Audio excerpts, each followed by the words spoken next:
Egipto.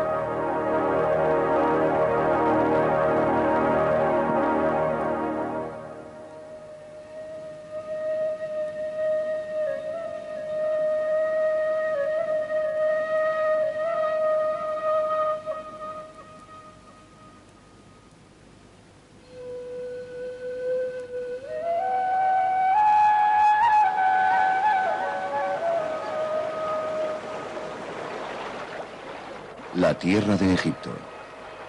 El valle del Nilo. Verdes campos rodeados de seco desierto.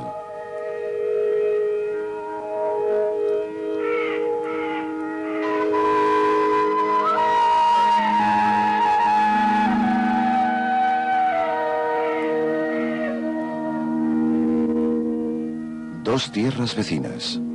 Una para los vivos y otra para los muertos. Un mundo de hombres y dioses.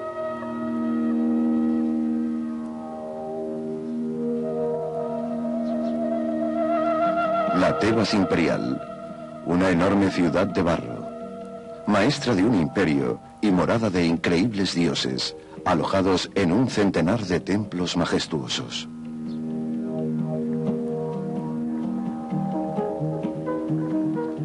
La Tebas imperial, donde se enterraba a los reyes en sus exquisitas tumbas bajo las montañas del desierto.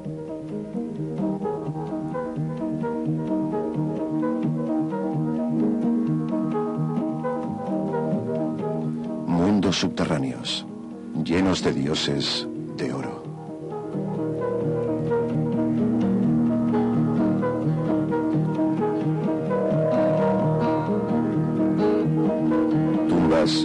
Como la de Tutankamón.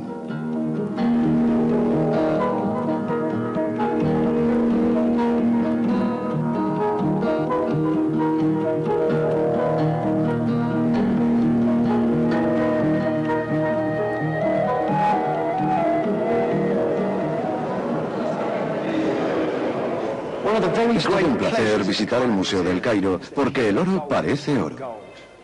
No como en esas exposiciones donde los objetos parece que no pesen y brillan como si fueran felicitaciones de la vida. Esto sí que parece una obra de arte. Intente ver la pieza más allá del oro. Es increíble pensar que está hecho con dos láminas de oro remachadas. Ha sido trabajada golpeándola por detrás con un martillo con tal precisión que incluso reproduce los pómulos ladeados 1/8 de pulgada que tenía Tutankamón debido a un accidente que sufrió en su niñez. La gente que vio esta máscara recién salida de la tumba decía que brillaba mucho más que ahora. Esto se debe a que los que la limpiaron rayaron la antigua superficie que estaba increíblemente pulida.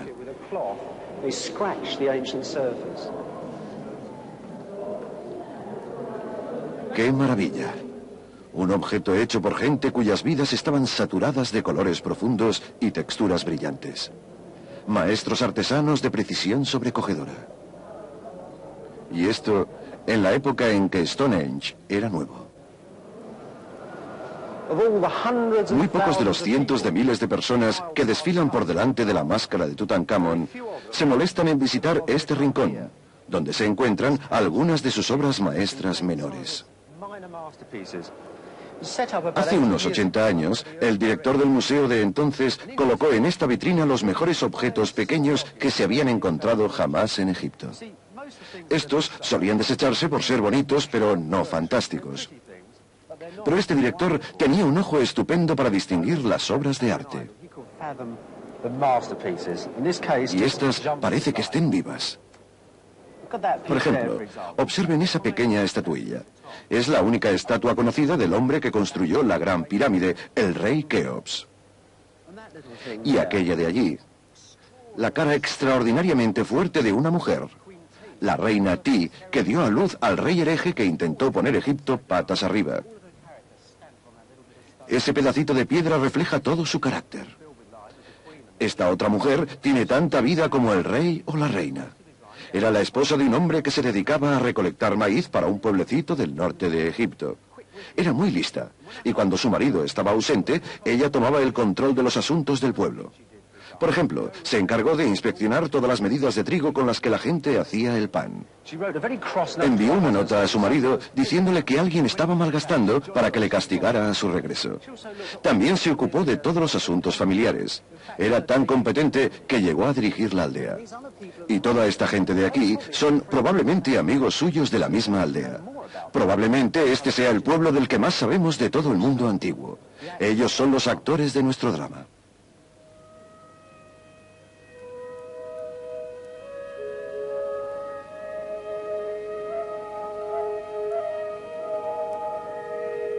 Y es aquí donde vivían. El pueblo de Deir el Medina, escondido en las colinas de Tebas. Era un pueblo de artesanos, de hombres y mujeres que vivían apiñados en pulcras casas adosadas.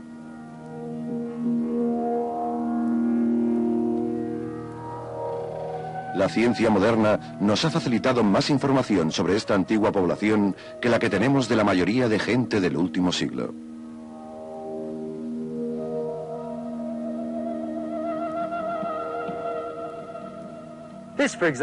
Esta era la parte bohemia de la ciudad. Allí vivían algunos escribas que decoraban ataúdes en su tiempo libre. Allá vivía el director del coro del pueblo. No creo que los vecinos se quejaran mucho por los ensayos del coro, porque a su lado vivía este horrible personaje que se dedicaba a gritar a su pobre y viejo padre adoptivo. Y aquí vivía una viejecita que quería tanto a su mono que adoptó a un chico esclavo para que le alimentara de uva todo el día. Y en esta casa vivía el tendero del pueblo. No es un trabajo muy interesante, pero es importante. Los aldeanos consideraban sus grandes jarras de manteca de buey que usaban para cocinar tan importantes que dos hombres estuvieron litigando por una de ellas durante 17 años. Y aquí, el escriba de la aldea, que en su tiempo libre solía sentarse a escribir poesía. ¿La imaginan? Chupando su pincel y escribiendo lentamente: besé tu boca abierta y me embriagó más que el vino. El hombre moderno que nos devolvió a toda esta gente al mundo actual fue el checo Jaroslav Černý. Era profesor de egiptología en Oxford y estudió la aldea y sus habitantes durante 50 años. A los 70 aún subía por estas cuestas, buscando las inscripciones de los aldeanos. Sobre estas rocas garabatearon millones de pequeños textos y pequeños dibujos que hablaban sobre sus vidas cotidianas.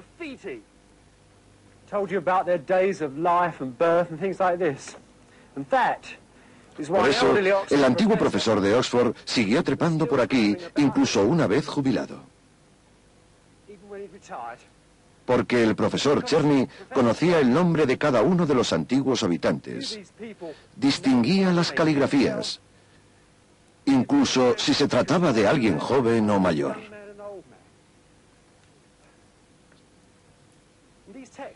Estos textos son muy explícitos.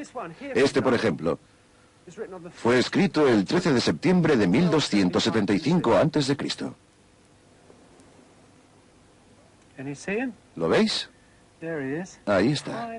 Una pequeña cabecita. ¿Podéis ver los brazos alzados rezando? Parece que nos esté saludando desde el 1275 a.C. Este es el escriba real Ramous, y está anunciando a los ciudadanos su nombramiento como escriba real para trabajar en la tumba del rey. Estaba muy orgulloso de ser escriba porque era hijo de un mensajero. Esta profesión solía pasar de padres a hijos. Nadie celebraba su propio nombramiento porque implicaba la muerte de su padre. Pero Ramous estaba muy orgulloso de su cargo porque era autodidacta. Y esta pequeña figura es lo que el profesor Černý vino a buscar. Era un hombre, sin lugar a dudas, excepcionalmente intachable. El egipcio perfecto. El hombre en el ómnibus de Tebas. Todo esto lo sabemos gracias a los registros del pueblo, la mayoría escritos sobre los materiales más sorprendentes. Estos trozos de piedra se llaman ostraca en arqueología. Son los trozos que se obtienen de las paredes al hacer tumbas. En el Valle de los Reyes se encontraban a cientos y miles, y eran utilizadas por los escribas y otra gente del pueblo para escribir por su belleza y suavidad. Ya saben que era un ambiente bastante duro, así que resultaba una buena superficie para trabajar. Además, se podía pasar al frágil papiro para guardarlo en los registros reales. Esto es lo que nos desvela la vida de la aldea. La mayoría de cientos y miles de documentos provienen de aquí. Aquí no escribían en los floridos jeroglíficos de los monumentos, en los que un hombrecito sentado como este significaría amor o tomar, sino en un tipo de escritura muy rápida, a la que hoy llamamos hierática. Es esta escritura sobre estas piedras la que nos cuenta tanto sobre aquella gente.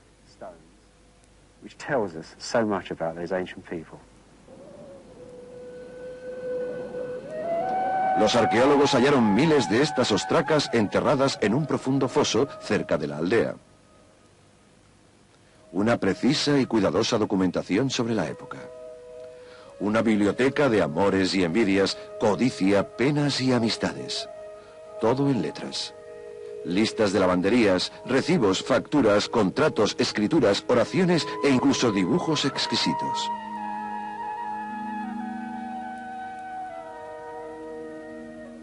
Esto no nos sorprende, porque nuestros aldeanos fueron algunos de los mejores artistas de la antigüedad. Los hombres que construían las tumbas de los reyes.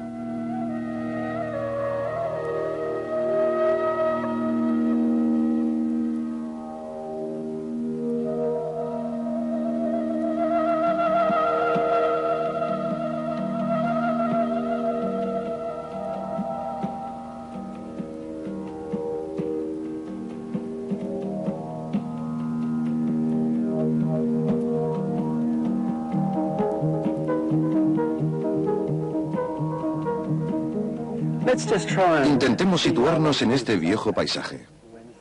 Como ya saben, en el 1000 a.C., Tebas era la capital del mundo. Ahora, imaginémonos que estas montañas vuelven a estar llenas de los antiguos tebanos, los que vivieron aquí durante 500 o 600 años. Y cada noche bajaban en masa, contemplando los campos mientras volvían hacia la ciudad que amaban. Y allí olían las dulces brisas del río al atardecer. ¡Qué espectacular visión debía ser! Allí, una gran masa de casas de barro polvorientas, con dos enormes templos de barro en cada extremo. Probablemente con grandes muros blancos a su alrededor, y saliendo de ellos, banderas brillando al sol, que, por cierto, era lo primero que veían los tebanos al salir de la curva del gran río en sus barcas. En aquellos tiempos, las cosechas eran diferentes. Nada de estas cañas de azúcar de 2,5 metros. Los campos eran mucho más pequeños y se percibían mejor estos riachuelos que se alimentan del Nilo. Esta gente eran unos fantásticos irrigadores, pero muy vagos. No se complicaban la vida con grandes sistemas de irrigación. Eran hombres pequeños haciendo cosas pequeñas con mucho cuidado. Y rodeándolos, estos gigantescos templos blancos, uno tras otro, 14 en fila. Todos ellos dedicados a un dios diferente, y todo el mundo sabía cuál era cuál. Cada templo tenía su propia festividad anual, cuando los dioses bajaban por los canales y se visitaban entre ellos, pasando por cada templo. Y aquí, escondida, la aldea de nuestros trabajadores. Los hombres encargados de bajar al mundo subterráneo del Valle de los Reyes. Un grupo de gente extraordinario. La aldea de los fabricantes de tumbas se hallaba a unas 3 millas del Valle de los Reyes. Este es el sendero por el que el escriba Ramós iba a trabajar todos los días. Y esta vista de los templos debió de ser una de sus favoritas. Son los templos tebanos más admirados. A este entrante rocoso hoy se le llama Deir el-Bakari. Estos templos de aquí contienen una parte de la esencia del antiguo Egipto. Su actitud hacia el mundo en que vivían. Y es tan distinta de la nuestra que cuando los miras por primera vez puede que te decepcionen un poco.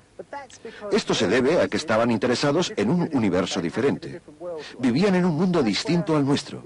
Estos templos nos permiten entender cómo los antiguos egipcios se relacionaban con el paisaje. Si pensamos en los templos griegos, a menudo se encuentran en lugares prominentes dominando todo el paisaje. Como alguien dijo, son como diamantes en los que se refracta el paisaje. El hombre impone su presencia sobre las colinas, pero este templo se integra completamente al paisaje.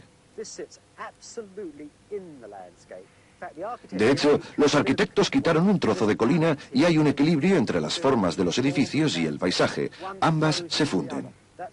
Es lo que lo convierte en un lugar tan mágico y maravilloso.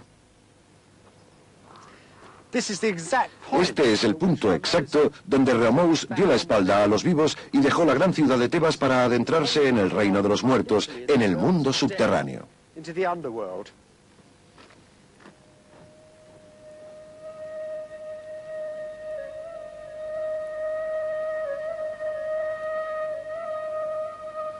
Bajo la pirámide natural de esta montaña está el Valle de los Reyes. La diosa de la montaña, Meretseger, la que ama el silencio, mira hacia las puertas del mundo subterráneo. Las insondables tumbas de la Tebas imperial.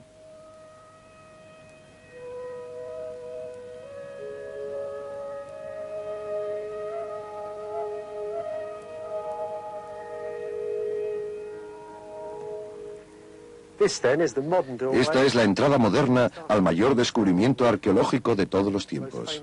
La tumba más famosa del mundo, la tumba de Tutankamón o tumba de Tut. Como todo el mundo sabe, fue encontrada por un inglés, Howard Carter, en el año 22.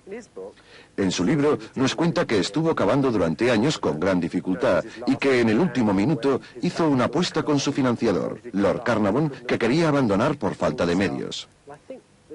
Pero yo creo en otra historia que se acerca más a la verdad, porque en sus documentos sobre la excavación consta que muchos años antes estuvo excavando muy cerca de aquí.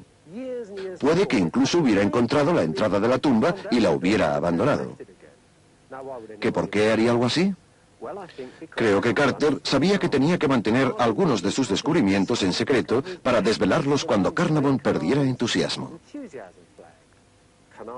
Cuando Carnarvon dijo, no puedo continuar, Carter dijo, una temporada más, y volvió a acabar aquí el 1 de noviembre.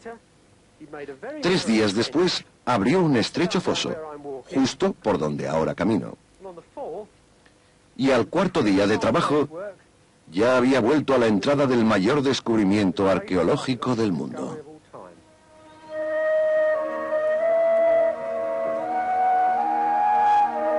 La entrada de la tumba estaba llena de ripio, y se abrieron camino excavando lentamente un pasillo inclinado. Llegaron hasta aquí y encontraron un muro de yeso con el sello de la necrópolis real. Carter sacó con cuidado una piedra de debajo de un dintel de madera que había aquí y miró hacia adentro. Lo primero que notó fue el efecto sobre su vela del aire caliente que llevaba atrapado 3000 años al salir de la tumba. Y cuando sus ojos se acostumbraron a la oscuridad, le pareció ver una pared de oro. Se quedó atónito. Lord Carnarvon, que estaba a su lado y era más bajo, tiraba desesperadamente de la manga de Carter intentando enterarse de lo que pasaba. Carter, por supuesto, estaba pegado a la foto arqueológica más famosa de todos los tiempos. Porque en esta salita se encontraban los 3 inmensos lechos de oro del rey, los carros reales amontonados allí, y por todo el suelo toda la parafernalia de la corte de Tutankamón. Sin duda, el momento más extraordinario de la arqueología. ¿Pueden imaginarse lo que debió pensar Carter? Aún está ahí. El único rey de todos los reyes que fueron enterrados en el Valle de los Reyes.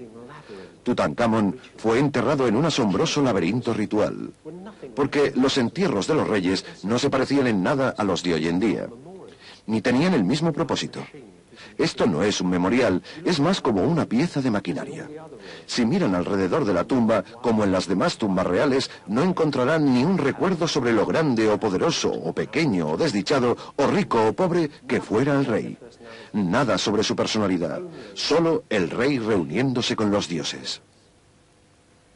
Estas tumbas también eran importantes para el siguiente rey. Está explicado allí. Nos muestra al sucesor de Tutankamón realizando los ritos del entierro del rey muerto. Verán, cada nuevo rey enterraba a su padre en este orden ritual meticuloso que establecía al rey muerto como dios, lo que convertía al rey vivo en el hijo de un dios y verdadero rey de Egipto. Estas tumbas no son como las cristianas, no son de gente que espera la última trompeta. Son parte de una manifestación política y religiosa. Por tanto, en este lugar no existe el horror cristiano, ni el mito gótico, ni ningún tipo de maldición. Esta tumba es algo funcional, que cumplió su cometido en el funeral. No les habría gustado que fueran saqueadas, pero, desde luego, no hay que creerse estos horribles mitos que circulan hoy.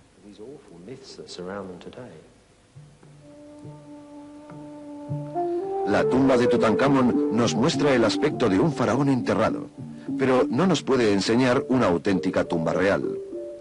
Eran enormes y tardaban años en hacerse.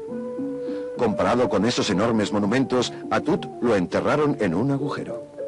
Las verdaderas tumbas reales son muy diferentes.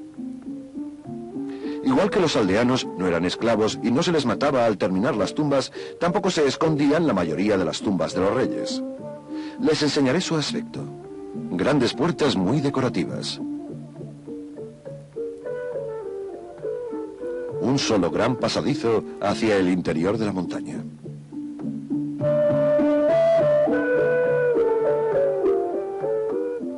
Paredes muy decoradas, visiones del mundo subterráneo. El trabajo del escriba Ramous y los aldeanos.